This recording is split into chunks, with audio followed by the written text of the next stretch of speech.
Dulce Seabra e Sérgio Maciel. São casados há 42 anos e escreveram 4 livros juntos. Fora toda uma vida. Sejam bem-vindos. Obrigada, muito obrigado, Priscila, por essa oportunidade de vir aqui conversar com vocês sobre livros, sobre literatura infantil especialmente. E qual é a legal. receita, né? 42 anos juntos, 4 livros, daí filhos... 3 filhos, 3 netos, 3 gatos. Isso é só o começo. Parceria, né? Você é uma coisa que se constrói, não é, né? É no dia a dia, é gostoso, é bom. Sempre juntinhos, né? Eles estavam sentados aqui um pouquinho mais longe, já, a gente não fica longe Mandaram assim. afastar, não, tá bom. Vamos falar do primeiro livro? Então, Maria Gargalhada. Esse é o mais recente que vocês escreveram. Isso, esse é o Conta um pouquinho mais pra recente. gente. O que fala, assim, desse livro? O que fala para as crianças, né? Então, aqui a gente reproduz, de alguma maneira, no Maria Gargalhada, um ambiente que todo mundo está acostumado, já viveu quando estudava, né? Quando estava na escola. Aquela alegria da sala de aula, do recreio, os momentos de brincadeira.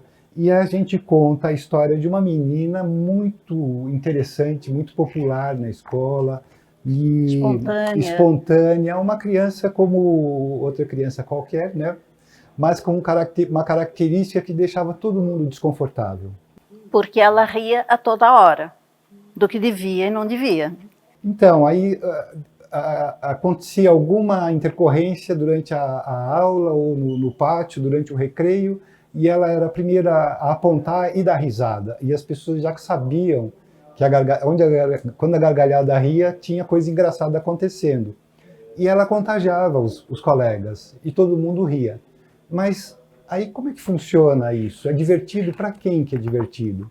É divertido a situação, mas e quem está sendo vítima ali naquele momento da chacota, da risada? Como é que é para esse amiguinho, no caso, né? E é mais ou menos aí que o livro, que a história acontece. Ela vai vivenciando essas situações, ela vai ter um momento que vai permitir que ela faça uma reflexão sobre a atitude dela, e enfim, aí... E aí não conta tudo. Não posso contar tudo, mas é um livro que traz, nas páginas, com ilustrações muito interessantes, situações vividas por todos nós em algum momento e vividas pelas nossas crianças hoje, inclusive, né? Esse livro é voltado para que idade? A partir de 5 anos, né, de 6 até 6... 4 também. 4, né? Ele é um livro que a criança consegue ler, ela está sendo em processo de alfabetização, e consegue acompanhar com um adulto, com mediação de um adulto, com o professor em sala de aula, dá para ela compreender perfeitamente o enredo, a situação da história. Ele tem pouco texto, e se você contar para uma criança pequena, ela acompanha, mesmo que ela ainda não leia, né? Então tem criança de 4, a gente já teve, né, irmãos e tal, até de 3, que curtiram, entenderam perfeitamente, né? Mas já entra nos anos iniciais, na escola, assim. Ele é um retrato do cotidiano da criança, né? Nós vivemos isso em algum momento, né? Todos temos lembranças do tempo de escola, né? Eu até comento que eu conheci, na minha época de escola, muitas Marias Gargalhadas, conheci muitos Joões Valentões, que tem também, né? Sim. E também tem os Marias vão com as outras, aqueles que riem junto, sem saber do que, né? Então ele é uma história que oferece uma oportunidade de reflexão sobre empatia, sobre o cuidado com o outro, né? Eu costumo brincar que é um livro para quem não quer precisar falar de bullying no futuro, porque ele aborda uma questão de cuidado com o outro que, se não for abordado no começo do processo educativo, pode acontecer no futuro uma situação mais grave, que eles hoje dão o nome de bullying, né? E que causa tantos problemas para as pessoas, para os estudantes, para os professores, para a organização do ambiente escolar, né? Ô, Dulce, pode ser uma ferramenta utilizada ali nas escolas para né, como já foi falado, assim, a prevenção contra o bullying, né? Ou até quando já aconteceu? Eu acho interessante o falar com crianças pequenas sobre essas situações, porque, por exemplo, aqui a Maria Gargalhada, ela tira sarro de uma amiguinha.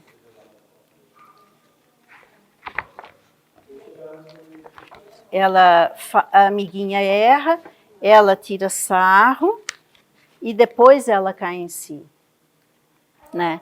Então isso de criar em si, ela cair em si, é criar consciência, né? Então isso é interessante na criança, dela numa conversa, uma coisa, ela criar consciência de que aquilo que ela faz às vezes tem uma reação do outro, gera uma violência mesmo que ela não queira, né? Então, uma consequência, né? Uma consequência, e nem sempre é o adulto que tem que chegar, né?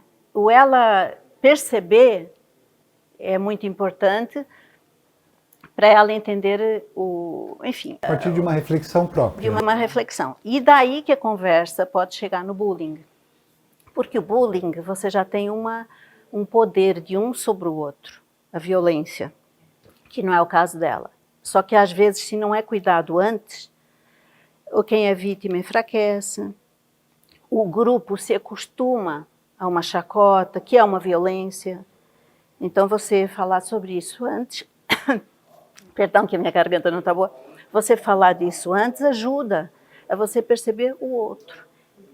E nessa idade você tem que trabalhar isso, você perceber o outro. E aí você sabe até onde você pode ir, e aí você às vezes muda até de campo. Opa, não, eu estou junto, não é por aí, né? E numa dinâmica de sala de aula, acontece de essa questão ser levantada através da leitura do livro, e ali as crianças vão se identificar e identificar uns aos outros, né? Ah, quem é a Maria Gargalhada da sala?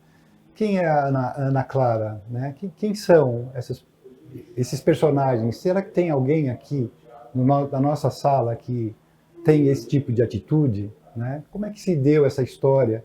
Qual foi a reação da Maria Gargalhada quando percebeu que estava ferindo o colega, sem querer? Porque tem isso também, a Maria Gargalhada ela não ri por maldade, ela tem essa atitude espontânea, ela ri porque ela acha engraçado. Né? É que ali se cria uma situação constrangedora para quem está sendo a vítima da chacota, no caso. Mas ela continua sendo ela depois desse episódio, com espontaneidade e tudo. Só que aí ela já amadureceu, ela já sabe, opa, né? Não é por aí, eu vou ter cuidado com o outro. E ri igual. Né? Como surgiu a ideia de escrever sobre esse assunto, trazer essa personagem? O Sérgio já trabalha com escola há muito tempo, né, com os estudantes. Isso foi te trazendo essa munição e falar, não, eu preciso levar algo nesse aspecto, mas aí também você já tem filhos, netos, também ajudou a escrever? Engraçado, você sabe que não há uma intencionalidade assim, né, no processo, né, na história. A história ela acontece, e aí eu sou de escrever, sempre fui de escrever muito, eu escrevo as histórias, às vezes pequenas histórias. Às vezes o personagem vai chegando antes da história, e a gente já convive com ele. O Sr. Lin, né? Maria Gargalhada, a Maria Gargalhada, e a história ainda não está feita. Não há uma intencionalidade, na verdade, é que quando a gente vai trabalhar esse texto, acontece de surgirem ali pepitas de coisas preciosas, de abordagem sobre a questão da educação, sobre a questão da empatia, sobre a questão enfim, vários temas. A gente tem livros sobre direitos humanos, né? Estamos trabalhando agora num livro sobre o meio ambiente. E essas histórias, elas chegam espontaneamente e depois a gente percebe, mas olha, isso tem um viés relacionado com tal aspecto. Por exemplo, o meio ambiente era uma coisa que, meio ambiente não, direitos humanos, que tinha uma carência, assim. Né? A gente percebeu, mas o que tem para trabalhar com as crianças? né? Então ele na escola sentia muito isso. Material era. Mas o que seria legal? O que uma criança gostaria, né? E aí começa dali da criança para o mundo adulto, não o adulto. Eu vou falar o que eles. É o contrário. O que seria legal? E aí é um desafio de falar de maneira que a criança compreenda o que está se falando. Tem que ser atrativo para a criança introjetar esses conceitos, né? E aí a gente criou o ABC o ABC dos Direitos Humanos. Foi no aniversário de 60 anos da Declaração Universal dos Direitos Humanos. E quando a gente vai fazer uma curadoria sobre o assunto, a gente encontra material para trabalhar no Fundamental 2, encontra material para trabalhar no ensino médio, e encontra mesmo literatura de qualidade para a gente conhecer, né, os adultos conhecerem o que é essa Declaração Universal dos Direitos Humanos, que documento é esse, né? E não existia nada para crianças pequenas, né, nesse processo de pré-alfabetização, no Fundamental 1, digamos. E aí nós inventamos um ABC, cada letra do alfabeto traz um aspecto da Declaração Universal dos Direitos Humanos, com um pequeno texto e uma imagem, uma ilustração que remete a esse conceito. Esse trabalho com o ilustrador foi muito bom, muito. Nossa. Porque o texto não é sozinho. Então, você tem esse, por exemplo, fala, esse é o quê, né? O anterior. O anterior é questionar, né? Então, todos devemos questionar firmemente quando os direitos humanos não forem respeitados. Para a criança perceber que isso é importante e que quando houver alguma situação de injustiça, ela tem o direito de questionar essa situação de injustiça que está colocada. E aí é levado para o mundo infantil, porque eles estão em rodinha conversando. São os amigos. Não, mas estão explicando. Não, mas estão conversando, né? Então trazer para o verso deles, para eles compreenderem a que religião, por exemplo. Religião. Né? Então, tudo é para o universo da criança, né? Para eles entenderem o que é não ser conceitos abstratos, né? E uma coisa, abra um outro aleatoriamente. Por exemplo, matrimônio. Né? Todos os homens e mulheres maiores de idade têm o direito de casar e constituir uma família. É um direito universal. Krenak. É o Krenak aqui. Esse livro foi escrito em 2012. A 12 a gente estava acabando de ilustrar. Foi. E ele havia sido muito importante numa assembleia da ONU, aquela assembleia em que ele pinta o rosto com uma tinta, não sei que tinta é, e faz um discurso memorável, né, na Assembleia Geral da ONU. E o Krenak passou a ter um papel importantíssimo nos direitos humanos, né, e inclusive nos direitos, na defesa da cultura dos povos originários e tal. Então, K, o que eu vou colocar na letra K como verbete? O Krenak, lógico, né? Porque aí eu falo sobre o trabalho que ele desenvolve sobre os povos originários, aqui está ilustrado, né? Que são parte fundamental da nossa cultura. E aí, no final do livro, nós temos os 30 artigos oficiais da Carta dos Direitos Humanos. Que aí já é mais para o professor, para o adulto que vai intermediar, né, poder fazer algum tipo, ter uma referência. E ele foi usado nas escolas? Muito. É interessantíssimo. Os professores mandam para a gente fotos da turma trabalhando, representando os verbetes, fazem exposições dos direitos humanos. Nós fomos a colégios conversar com alunos. E eles absorvem, é interessante, não é totalmente abstrato. É muito satisfatório esse retorno, né? Ver o livro nas mãos dos alunos e a maneira como eles trabalham isso. Eu vou dar só mais um exemplo. Por exemplo, tolerância é um conceito abstrato.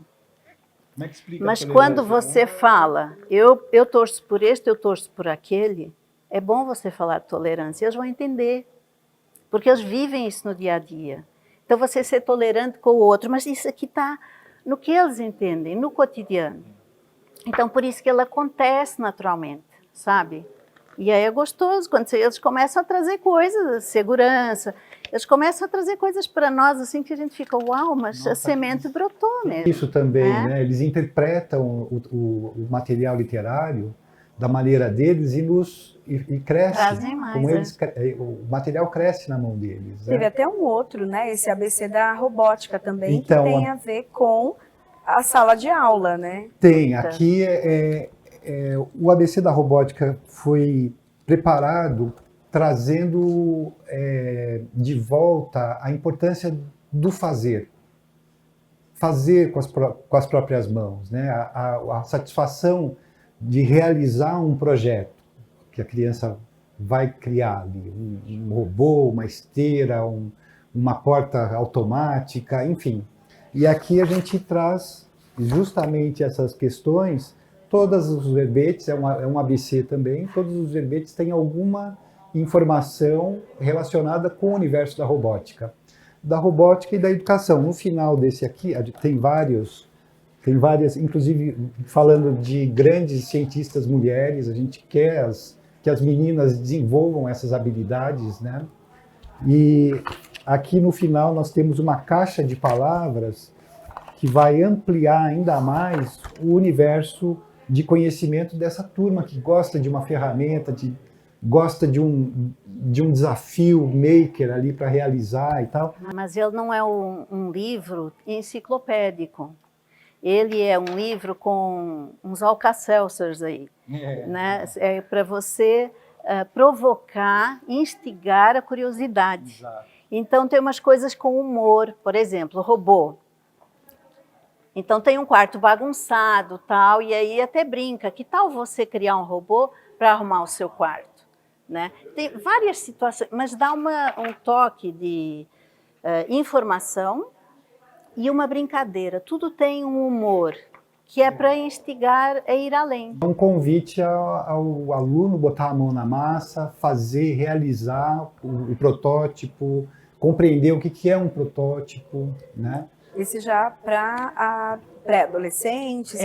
Esse já, a partir dos 9, E ele está lindamente ilustrado pelo Guazelli, que é um quadrinista, artista. Eu fiz em parceria com o Carlos Seabra, que é um profissional da área de educação e tecnologia, e o resultado tem sido assim, é muito interessante. Né? Ele também é utilizado na sala de aula. Também utilizado em laboratório de robótica, no caso, né? Eles trazem esse material como um coadjuvante, como um divulgador dessa atividade tão incrível e instigante que é a robótica. Né?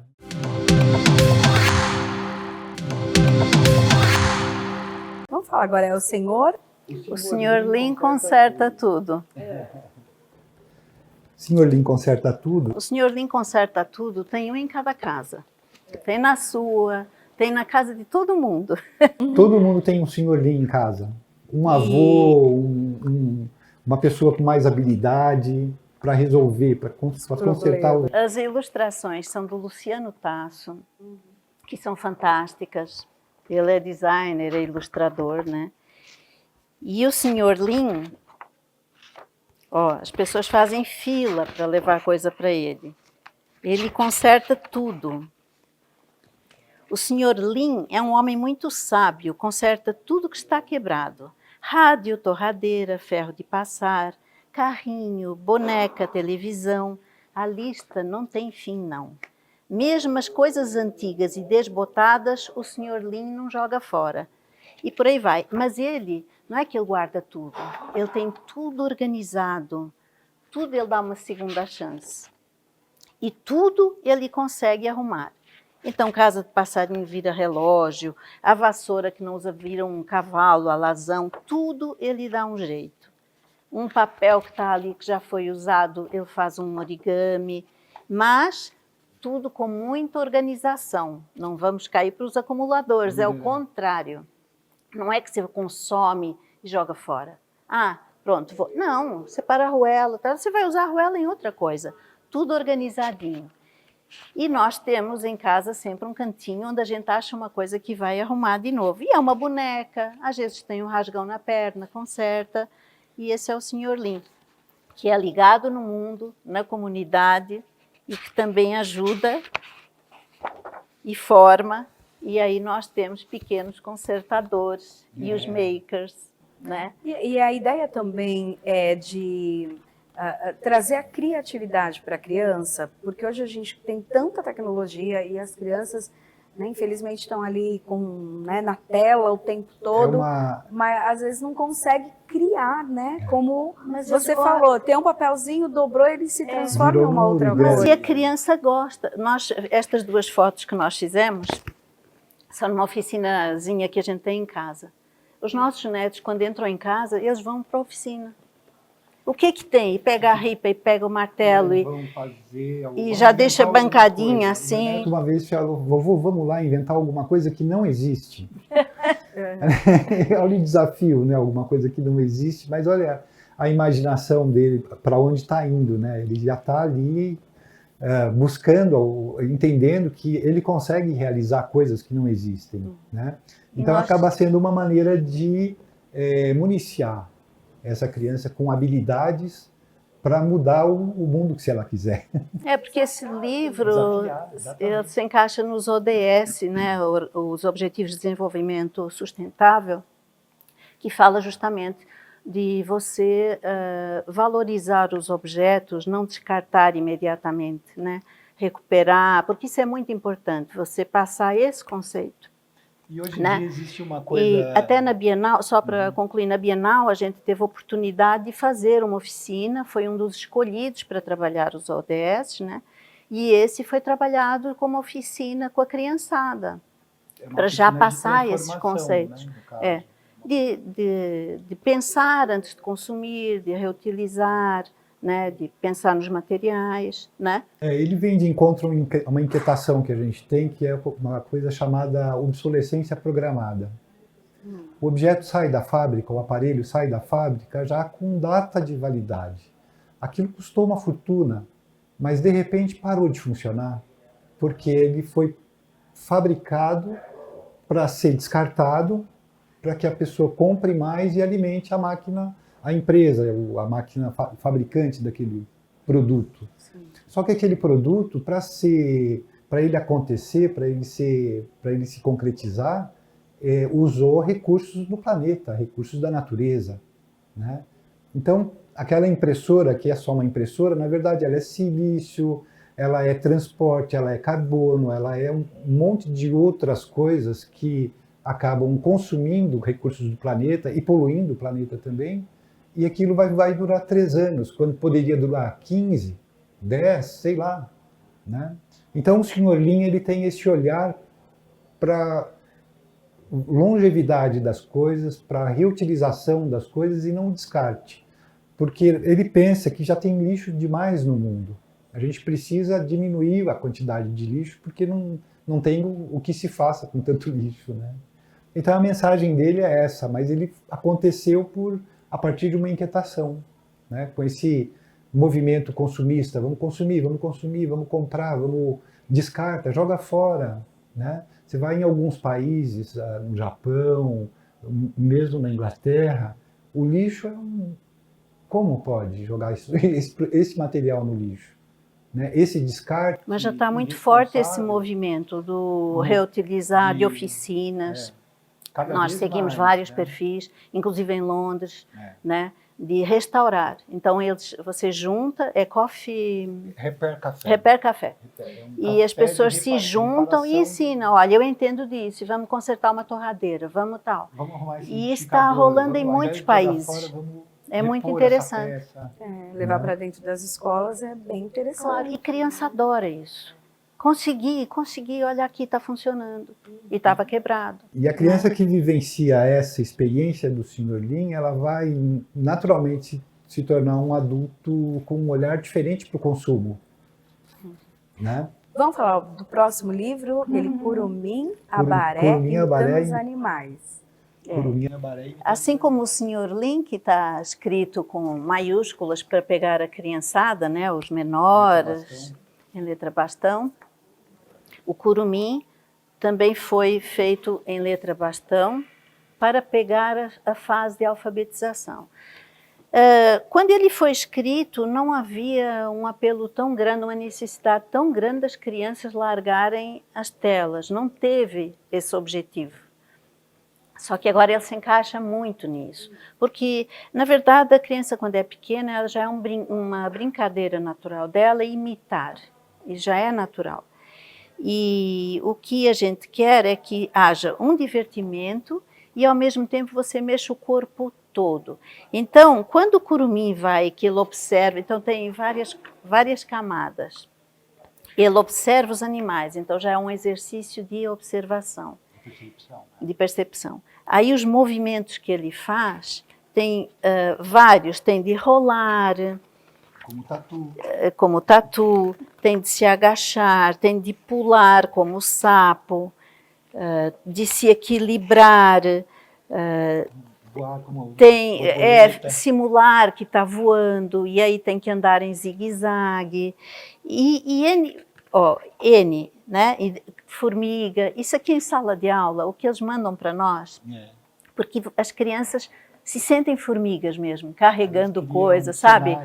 O jabuti que anda devagar, então o sapo deu pulos, esse aqui anda devagar, o curumim, tanto brinca, se pendura em árvore. Claro, na escola você cria situações e em casa você também pode oferecer essas situações e a criança está louca para se movimentar. Sim. É uma almofada, vira uma pedra. Vira uma pedra e pula daqui até lá. E ele é um livro simpático, né, que você conta uma história que tem todo um fio que a criança vai gostar de ler, mas também convida a criança, vamos nos movimentar, né? E já teve professor de educação física trabalhando com esse livro em sala de aula, que também os movimentos que são explorados são movimentos que eles querem trabalhar com as crianças também. Né? A psicomotricidade, né? Que é ótimo você trabalhar essas coisas de equilíbrio, agora rápido, agora devagar, agora como é que você faria? E tudo isso até nas habilidades da BNCC, que é a base curricular, né? Encaixa nisso. E você une dois universos interessantes, que é o universo da leitura, o prazer da leitura, do conhecimento de um personagem, de um índiozinho e tal, com uma atividade física na aula de educação física. Né? Eles acaba sendo um casamento muito interessante. E os bichinhos que a gente fala, que a gente colocou no Curumim Abaré, eles são todos bichinhos nossos. São da nossa. Nada de fora. Aqui você não vai encontrar urso, leão, nem elefante. Aqui são os bichos que fazem parte da nossa fauna. Da nossa fauna. E aqui assim, depois, né, é sutil, não fica falando muita coisa, mas dá para você falar dos indígenas, como é que os povos originários moram, vocês já viram, tem várias portas assim para trabalhar com as crianças. Então, você vê em que nível você quer desenvolver. Sozinha, a criança lendo já vai ser legal. E daí tem as várias camadas que a gente pode ir explorando. Vocês têm essa característica, né, de escrever o livro com que a criança consiga ler sozinha e já cria ali ou uma brincadeira ou a imaginação, mas acabam sendo livros didáticos também, né, que entram ali na sala de aula. Foi com o objetivo ou ele foi surgindo também assim? Ele acaba tendo também, não foi o objetivo inicial. Né? Acontece, talvez se a gente fosse escrever um livro com um objetivo didático, a abordar um determinado tema, não sei se a gente conseguiria. Mas o Curumim, ele chegou, ele contou essa história na nossa cabeça. Eu escrevo, a Dulce pega esse texto e fala, nossa, mas isso está muito legal, a gente só precisa, né, trabalhar esse aspecto, esse outro, e tem coisas que a gente vai pondo depois, por exemplo, nasceu a linha geral, né? Então, movimentos. Aí você começa a pensar, né? Aí já passa, né? Então, o que eu quero? Ele vai rastejar, ele vai pular, aí você já está elaborando. E quando você pensa na criança da sua casa, você já vai pensar nos ambientes maiores, você vai pensar nisso na escola, né? Eu trabalhei 9 anos com paradidáticos, né? Então não posso ser assim, é a literatura por si só. né, uma obra literária que vai ser premiada porque ela é uma obra de arte. Não, ele, na verdade, ele acaba funcionando, ele é literário, mas ele acaba funcionando como um paradidático, como o Sr. Lin, como o ABC dos Direitos Humanos, porque ele trabalhou muito em escola, eu trabalhei muito com paradidáticos, me formei em educação pela arte, que através das artes a gente explorava, então eu sem querer, né, a gente já faz coisas para esses campos todos, acontece, né? Acontece. Para as nossas crianças em casa, para as suas e para as escolas, assim. Tem algum personagem aí que vocês colocaram no livro que ou é o filho, ou é neto, alguém que vocês conheçam ou não? Não. O Sr. Lin, todos somos. Em casa ele é o Sr. Lin. Eu sou o Sr. Lin, mas a gente... Na minha família era o meu avô, na casa... E todos têm. Meu pai vivia com uma chave de fendas na mão, alguém fala. Mas não né? descrevemos uma pessoa Não específica, é assim, mesmo o Curumim. Não é assim, intencional. É. Né? Vamos, a gente está chegando já no finalzinho do programa, mas tem gente que acredita... E você? Acredita em você. Esse foi o primeiro livro que eu escrevi, esse foi sozinha. Tem uma coisa que me encanta muito, superstições. Porque é uma coisa da cultura popular. Então, as pessoas, sem perceberem, tá na mesa onde você está comendo, tá num comportamento com guarda-chuva, tá alguém que aponta uma estrela no céu. Então, sem a gente perceber, está na casa de todo mundo. Esse aqui não tem nenhum viés de escola, nenhum viés assim, apesar que são situações, ele é um linguajar para crianças, né? Mas é uma criança sempre falando. Então, por exemplo, será que sexta-feira 13 é mesmo dia de azar? Tem gente que acredita e não adianta argumentar.